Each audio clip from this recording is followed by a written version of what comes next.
हाँ जी, सभी साथियों को नमस्कार। आपका हार्दिक स्वागत है, अभिनंदन है आपके अपने YouTube channel views and video गेस में। तो राजस्थान इतिहास की जो MCQ सीरीज चल रही है अपनी, उसकी जो अगली क्लास है वो मैं लेकर आपके सामने उपस्थित हूँ। तो चलिए दोस्तों स्टार्ट करते हैं अपनी आज की अगली क्लास के जो प्रीवियस ईयर एग्जाम के अंदर पूछे गए राजस्थान इतिहास से संबंधित क्वेश्चन है, उसकी श्रृंखला के अंदर एक और वीडियो जो कि मैं आपके सामने लेके आया हूँ। तो चलिए दोस्तों चलते हैं अपने पहले क्वेश्चन पर। और पहले क्वेश्चन पे चलने से पहले मेरा आपसे निवेदन है कि यदि आप हमारे चैनल पर नए हैं तो चैनल को लाइक करें, अपने साथियों के साथ ज्यादा से ज्यादा शेयर करें और बेल आइकन को दबाकर हमारे चैनल को सब्सक्राइब कर लें। चलिए साथियों अपने पहले क्वेश्चन पर चलते हैं हम। अपना जो पहला क्वेश्चन है वो बोल रहा है कि अजमेर राज्य में अंग्रेजों के नियंत्रण में कब चला गया, यानी अजमेर राज्य है वो अंग्रेजों के नियंत्रण में कब चला गया। तो इसका हमें अपना आंसर देना है। क्या 1818 में, 1819 में, 1820 में, 1829 में। तो इसका जो राइट आंसर है अपने पास वो होगा 1818 में। जो पूर्ण रूप से अधिकार हुआ वो है 25 जून 1818 को। तो इसका जो राइट आंसर अपने पास क्या होगा, 1818 होगा। और जब अंग्रेजों का अजमेर पर पूर्ण रूप से नियंत्रण हुआ था, उसमें जो अजमेर का मराठा सरदार था जिसका नाम था दौलतराव दौलतराव सिंधिया, दौलतराव सिंधिया था। इन्होंने क्या किया, 25 जून 1818 को अजमेर का जो शासन है वो पूर्ण रूप से अंग्रेजों को सौंप दिया था। अपन अजमेर की और बात करें तो अजमेर की स्थापना की अपन बात करें तो अजमेर की स्थापना कब हुई। अजमेर की स्थापना अजमेर की स्थापना हुई थी, वो हुई थी 1113 ईस्वी के अंदर। किसने की, अजयराज ने। किसने, अजयराज ने। अजयराज ने। जब अजमेर की स्थापना हुई थी तो इसका जो नाम था वो अजयमेरू था। क्या था, अजयमेरू। अजयमेरू। अजयमेरू। अजयमेरू का बाद में अपभ्रंश हुआ और अपभ्रंश होते होते इसका नाम क्या हो गया, अजमेर हो गया। अपन इसकी और बात करें तो अजमेर के उपनामों की, तो अजमेर को कहा जाता है, अजमेर के उपनामों की अपन बात करें तो अजमेर को कहा जाता है भारत का मक्का, भारत का मक्का, राजपुताने की कुंजी, राजपुताने की कुंजी कहा जाता है। अपन अजमेर की और बात करें तो इसे कहा जाता है राष्ट्रीय, राष्ट्रीय राजमार्गों का चौराहा, राष्ट्रीय राजमार्गों का चौराहा कहा जाता है। इसे राजस्थान का हृदय कहा जाता है, राजस्थान का हृदय कहा जाता है। और अजमेर को एक उपनाम और है इसका, वो है, इसको कहा जाता है अंडों की टोकरी, अंडों की टोकरी कहा जाता है। अब अपन बात करें अजमेर की ओर तो अजमेर के अंदर एक दुर्ग है जिसका नाम है अजय मेरू दुर्ग, अजय मेरू दुर्ग है, अजय मेरू दुर्ग। इस अजय मेरू दुर्ग को ही क्या कहा जाता है, गठ बिठली दुर्ग कहा जाता है, गठ बिठली दुर्ग कहा जाता है। गठ बिठली दुर्ग क्यों कहा जाता है, क्योंकि यह गठ बिठली पहाड़ी पर स्थित है, इसी कारण इसे गठ बिठली दुर्ग कहा जाता है। और इसका एक और नाम मिलता है अपने को, वो है तारागढ़ दुर्ग। तारागढ़ दुर्ग कहने के पीछे कारण क्या है इसका, क्योंकि महाराणा जो सांगा हुए हैं उनके जो बड़े भाई थे पृथ्वीराज सिसोदिया, जिनको उड़ना राजकुमार कहते हैं, उनकी पत्नी थी जिनका नाम था तारा। और तारा को उन्होंने इसी दुर्ग के अंदर रखा था और उसके नाम पर ही इसका नाम वो क्या कर दिया इन्होंने, तारागढ़ कर दिया। इसी का नाम क्या कर दिया, तारागढ़ कर दिया। चलिए साथियों अब अपन बात कर लेते हैं अपने अगले क्वेश्चन की। जो अपना अगला क्वेश्चन है,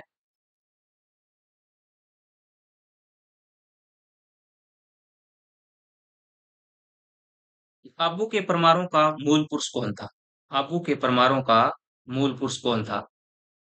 तो आबू के परमाणु का जो मूल पुरुष था वो धूमराज था। क्या कौन था, धूमराज। इसका जो राइट आंसर होगा अपने पास क्या होगा, धूमराज होगा। आबू कहाँ पर है, आबू की अपन बात करें, आबू कहाँ पे है, सिरोही के अंदर है, सिरोही में है। आबू के अगर प्राचीन नाम की अपन बात करें तो आबू का जो प्राचीन नाम है अरबुदा पर्वत, अरबुदा पर्वत कहा जाता है। आबू की अपन बात करें, इसी आबू में जो कि सिरोही के अंदर स्थित है, तो गुरु वशिष्ठ ने यहाँ पे यज्ञ करवाया था जिसके अंदर चार जातियां उत्पन्न हुई, जिसके अंदर चार जातियां उत्पन्न हुई। एक जिसमें चौहान हैं, चालुक्य हैं, परमार हैं, प्रतिहार हैं। तो परमार जो जाति हुई थी या जो परमार शासक हुए थे, उनका जो मूल पुरुष था वो कौन था? धूमराज था। और परमारों में अगर अपन से पूछ ले कि परमारों में सबसे बड़ा राजा कौन था? परमारों में परमारों में सबसे बड़ा परमारों का जो राजा हुआ है वो हुआ है भोज परमार। भोज परमार। तो ये अपन को याद रखना है। अब बात करते हैं अपने अगले क्वेश्चन की। जो अपना अगला क्वेश्चन है वह राजस्थान की स्थापत्य कला का पिता किसे कहा जाता है? तो राजस्थान की स्थापत्य कला का पिता की अपन बात करें, राजस्थान की स्थापत्य कला का पिता कौन है? तो इसका जो राइट आंसर होगा अपने वो होगा महाराणा कुंभा। महाराणा कुंभा को राजस्थान की स्थापत्य कला के जनक या पिता कहा जाता है। क्यों कहा जाता है? क्योंकि एक बुक है जिसका नाम है वीर विनोद। और वीर विनोद जो बुक है इस ये किसने लिखी है? ये श्यामल दास धदबड़िया के द्वारा लिखी है। श्यामल दास धदबड़िया के द्वारा लिखी गई है। धदबड़िया द्वारा। इस बुक में इन्होंने बताया है कि राजस्थान के अंदर लगभग 84 दुर्ग हैं, जिनमें से लगभग 32 दुर्गों का जो निर्माण है वो महाराणा कुंभा ने करवाया है। और भी महाराणा कुंभा की स्थापत्य कला के अंदर बहुत सा योगदान है, इसी कारण इसे राजस्थान की स्थापत्य कला का जनक कहा जाता है। अब अपन बात करते हैं अपने अगले क्वेश्चन की। तो अपने अगले क्वेश्चन की अपन बात करें तो कि मारवाड़ के राठौड़ वंश के संस्थापक कौन है? मारवाड़ के राठौड़ वंश के संस्थापक कौन है? तो मारवाड़ के जो राठौड़ वंश के संस्थापक हैं,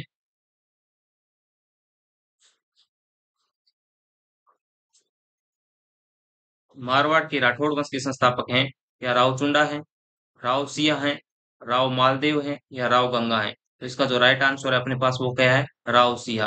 यानी मारवाड़ जो वंश है इसका जो वास्तविक संस्थापक है अपने या जो आदि पुरुष है वो कौन है? राव सिया है। राव सिया की अपन बात करें तो इनके पिता थे सेतराम। सेतराम ये कहाँ के राजा थे? ये कनौज के राजा। कनौज के राजा थे। सेतराम के पुत्र हुए हैं राव सिया। राव सिया। राव सिया ने खेड़, खेड़ स्थान पड़ता है ये पाली के अंदर है। खेड़ जो कि स्थान है वो पाली में है। पाली में राठौड़ वंश की नींव रखी थी। और यहाँ पे उन्होंने क्या किया? राठौड़ वंश की नींव रखी और इनकी जो मृत्यु हुई थी वो बिट्ठू पाली के अंदर हुई। बिट्ठू पाली में इनकी मृत्यु हुई थी। अब बात कर लेते हैं अपने अगले क्वेश्चन की। जो अपना अगला क्वेश्चन है, जाटों का प्लेटो किसे कहा जाता है? जाटों का प्लेटो किसे कहा जाता है? क्या गोकुल जाट को कहा जाता है, सूरजमल को, पदन सिंह को, राजा राम जाट को? इसका जो राइट आंसर अपने पास क्या है? सूरजमल को। जाटों का प्लेटो सूरजमल को कहा जाता है। जाटों का प्लेटो या जाटों का अफलातून भी इसको कहते हैं। अफलातून, जाटों का अफलातून कहते हैं।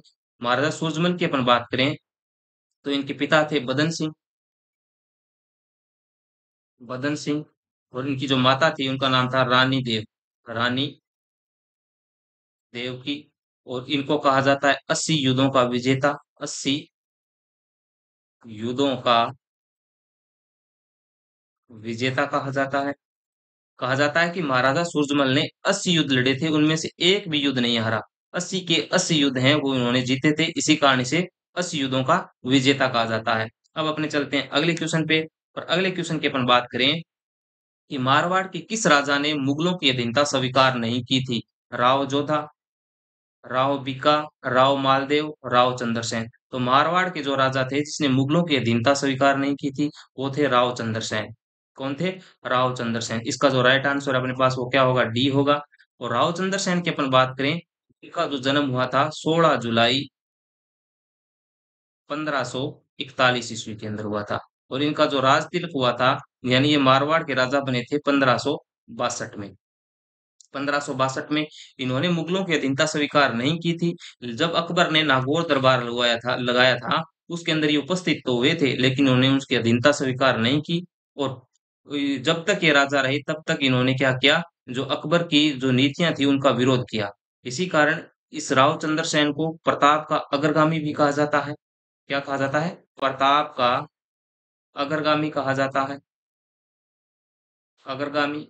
या इसे मारवाड़ का प्रताप भी कहा जाता है। मारवाड़ का प्रताप भी कहा जाता है।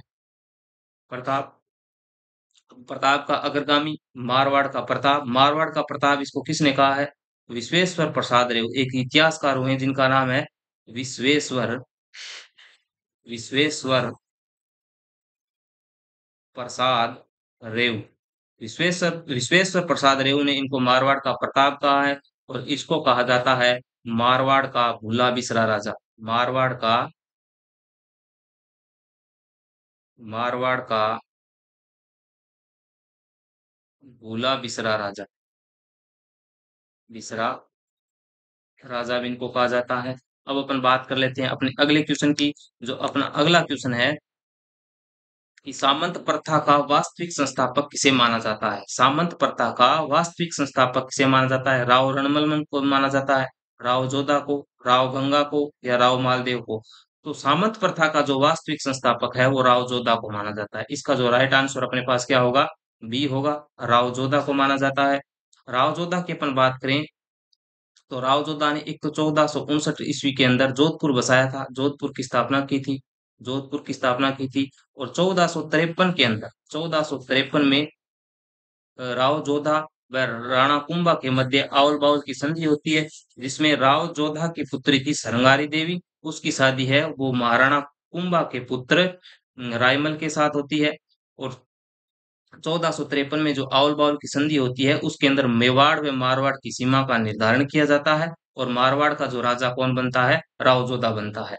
अब अपन बात करें कि राव जोधा जब मारवाड़ का राजा बना था, वो इनको जो हड़बू जी के आशीर्वाद से इसे जो है वो मारवाड़ का राजपाट मिला था। कहते हैं कि हड़बू जी ने इसे फेंटा और तलवार और उबले हुए मूंग भेंट किए थे, और उनको आशीर्वाद दिया था कि आप है वो मारवाड़ के अगले राजा बनोगे। तो अब चलिए दोस्तों, अब अपने बात कर लेते हैं अगले क्वेश्चन की कि उदयपुर का प्राचीन नाम क्या है? उदयपुर के अगर प्राचीन नाम की अपन बात करें, उदयपुर का प्राचीन नाम क्या है? सीवी, मध्यमिका, नगरी? तो उदयपुर का जो प्राचीन नाम है वो मध्यमिका भी है और नगरी भी है। तो इसका जो राइट आंसर अपने पास क्या होगा? डी होगा। अब चलते हैं अपने अगले क्वेश्चन पे। अगले क्वेश्चन की बात करें कि किस राज्य के राज चिन्ह में जो दृढ़ राखे धर्म को तिहि राखे करतार का उल्लेख मिलता है? तो अपने इसको मिलता है गुहिल राजवंश में।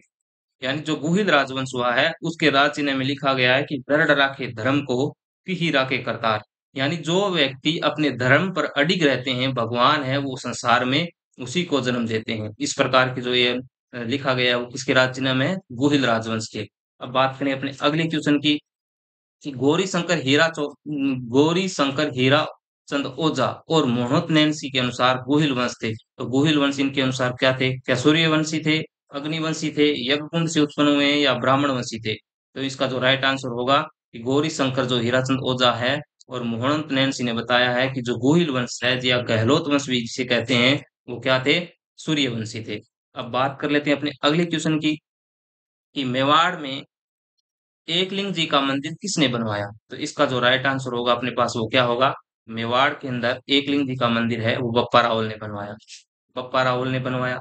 यानी मेवाड़ के जो शासक थे, मेवाड़ के शासक हैं, वो समय को क्या मानते थे? एकलिंग जी का, एकलिंग जी का दीवान मानते हैं, दीवान मानकर शासन करते थे। एकलिंग जी का दीवान मानकर शासन करते थे। और बप्पा रावल ने क्या किया कि कैलाशपुरी,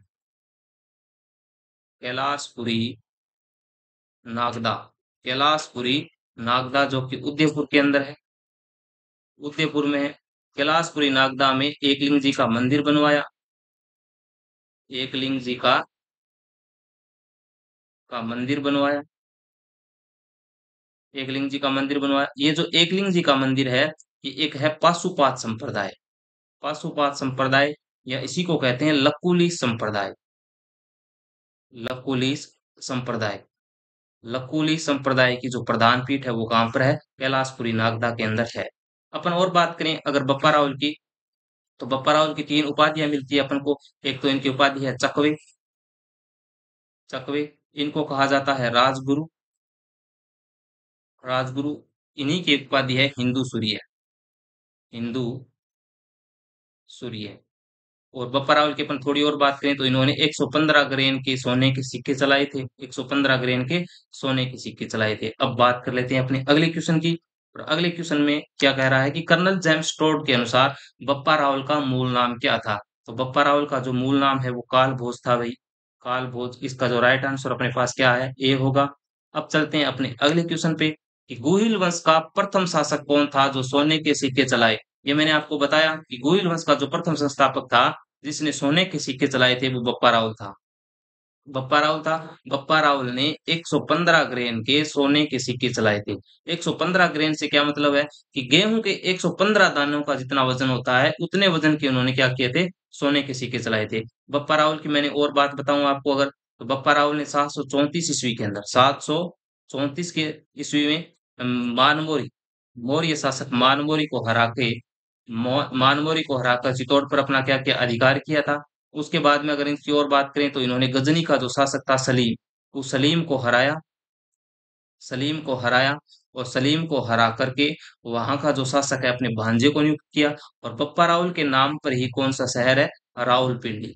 रावलपिंडी जो शहर है कि जो कि वर्तमान में पाकिस्तान के अंदर है, उस शहर की स्थापना भी किसने की है? बप्पा रावल ने की है। और बप्पा रावल को जो मेवाड़, ये मेवाड़ का मान लो या चित्तौड़ का जो राज सिंहासन मिला था वो हरित ऋषि के आशीर्वाद से मिला था। अब बात कर लेते हैं अपने अगले क्वेश्चन की कि नागदा से अपनी राजधानी बदलकर नई राजधानी आहड़ को किसने बनाया?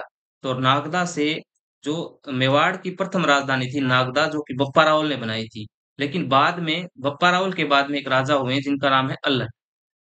अल्लट अल्लट ने क्या किया? नागदा से राजधानी है वो आहड़ स्थानांतरित कर दी। कहने का मतलब है कि जो मेवाड़ की दूसरी राजधानी है वो आहड़ थी। आहड़ थी, बनाई किसने? अल्लट ने बनाई थी। यह जानकारी अपन को कहाँ से मिलती है? ये जानकारी अपन को मिलती है एक तो सारणेश्वर प्रशस्ति से। सारणेश्वर, सारणेश्वर प्रशस्ति, प्रशस्ति से। सारणेश्वर प्रशस्ति ये 954 ईस्वी की है। इसमें क्या लिखा गया है कि एक तो इसमें बताया गया है कि जो ये अल्लट थे, इनकी माता का नाम महालक्ष्मी था। महालक्ष्मी था। इनके पुत्र थे, उसका नाम था नरवाहन।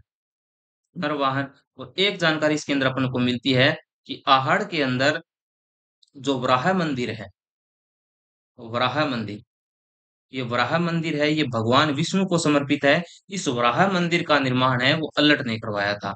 और एक काम अल्लट ने और किया, जो नौकरशाही की शुरुआत, सर्वप्रथम जो नौकरशाही की शुरुआत है यानी ब्यूरोक्रेसी जी कहते हैं हम, नौकरशाही, नौकरशाही की जो शुरुआत है वो किसने की थी? अल्लट ने की थी। अल्लट ने दो काम किए, एक तो आहड़ को दूसरी राजधानी बनाया और एक नौकरशाही की जो सर्वप्रथम शुरुआत है वो किसने की? अल्लट ने की। अल्लट का अपन को उपनाम मिलता है आलू रावल। इसका जो एक उपनाम है वो क्या है? आलू रावल। अब बात कर लेते हैं अपने अगले क्वेश्चन की।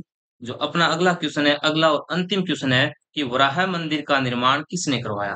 तो वराह मंदिर का निर्माण मैंने आपको बताया कि सारणेश्वर प्रशस्ति के अंदर लिखा गया है कि अल्लट ने वराह मंदिर का निर्माण करवाया था। वराह मंदिर का निर्माण करवाया था। इस वराह मंदिर का निर्माण करवाया, ये बात अपन को कहाँ से पता चलती है? सारणेश्वर प्रशस्ति से चलती है। और इसके अंदर यह भी लिखा गया है कि इस मंदिर के निर्माण में जिन्होंने भी चंदा दिया, चंदा देने वालों को कहते हैं गोष्टिक। गोष्टिक, उन गोष्टिकों के नाम भी यहाँ पे लिखे गए हैं कि किन किन लोगों ने इस मंदिर के निर्माण में चंदा दिया था। उसके बाद में इन्होंने इसमें और लिखा गया है, जो इन्होंने नौकरशाही की शुरुआत की थी तो इन्होंने अपने सामंत या नौकरों के बारे में बताया है, जो इनके जो प्रमुख सामंत थे या जो इनके कार्य करने वाले मंत्री थे उनके बारे में बताया है। इन्होंने बताया है कि मेरा अमात्य कौन है, मेरा संधि वितरक कौन है, विस्काधिराज कौन है। विस्काधिराज मतलब भेषज यानी अपने कहते हैं जिसको वेद जी। और संधि विग्रह जो संधि करने वाला है। अमात्य जो प्रमुख प्रधानमंत्री होता है उसका नाम बताया है कि मेरा अमात्य मम्मट है। संधि विग्रह है वो रुद्रादित्य है। इस प्रकार के इनमें लिखी गई है। तो इस क्वेश्चन का जो अपने आंसर है वो क्या होगा? अल्लट होगा। तो ओके साथियों, जो अपना आज का अंतिम क्वेश्चन था वो अपने किया। कल फिर मैं एक क्लास लेकर आऊं आपके सामने, जो कि प्रीवियस ईयर के जितने भी एग्जाम हुए हैं राजस्थान में उसमें राजस्थान इतिहास से जितने भी क्वेश्चन पूछे गए हैं उनका संग्रह लेकर। तो आप हमें बताइए कि आप हमारी क्लास आपको कैसी लगी। और हमारे चैनल को लाइक करें और अपने साथियों के साथ ज्यादा से ज्यादा शेयर करें और बेल आइकन को दबाकर हमारे चैनल को सब्सक्राइब कर लें। ओके, थैंक यू, धन्यवाद, जय हिंद, जय भारत।